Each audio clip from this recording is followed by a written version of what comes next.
શિવ, શિવલિંગ, material body, spiritual body, મુખાકૃતિ, એમાં પંચતત્વનો વાસ, એની ઉપર એ છેલ્લું કોઈ તત્વ છે વોટર લેવલ, એટલે કે જળ તત્વ, પ્રવાહિત તત્વ છે. મારા ને તમારા જીવનનું બહુ અવિભાજ્ય અંગ છે. અને વિશ્વની ધરોહર 2250 માઇલ ભારતના કેટલા રાજ્યોમાંથી પસાર થાય છે. ગંગોત્રીથી સાગર સંગમ સુધી કેટલી ખેતી, કોમ ગમે હોય, આવામ ગમે હોય, વસ્તી ગમે એમ હોય, પોતે લાયક હોય ન હોય, સજ્જન હોય ન હોય, દુર્જન હોય, એનું ખેતરમાં સિંચાઈ કરે તો એ પાણી એમ ન કે ભાઈ તારામાં લાયકાત નથી, તો બધાને આપે,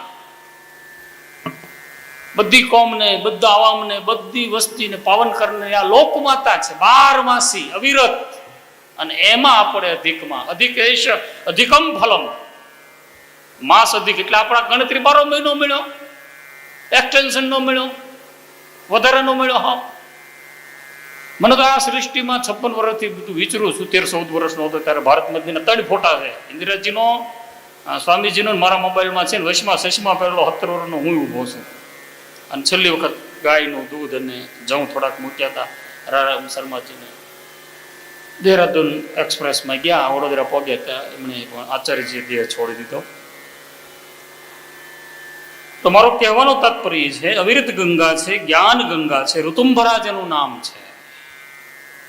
પૂજ્ય બાપુજીએ તો કહ્યું 10 હરા, 10 પ્રકારના જાતક, કાયક, વાચિક, માનસિક આપણાથી રોજ થાય જ છે પાપ, આપણને ખબર જ ન હોય. આ શરીર ઈ પાપનો ભંડાર છે ને પાપ કરવાની જેમ રોગ ઉત્પન્ન થયા કરે છે.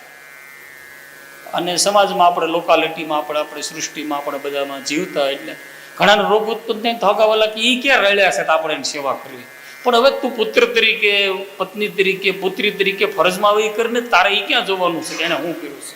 પણ તરત નેગેટિવતા જોયા કરે, ઊંધું જોયા કરે કે મારા બાપુજી મારા પાકીટ ફંફોડતા હતા. મેં પૂછ્યું તારા બાપુજી તારા પાકીટ ફંફોડતા હતા કાંઈ નીકળ્યું કે ના, ઉધારીના બિલ અને ક્રેડિટ કાર્ડ હતા અંદર. તો કે તું મેં કીધું તો હું કામ ચિંતા કરે, 500 નોટ હોય તારા બાપુ લઈ ગયો તો ઉપાધિ છે, તારા પાકીટમાં 2 રૂપિયાનો તારા બાપા લઈ હું જાય.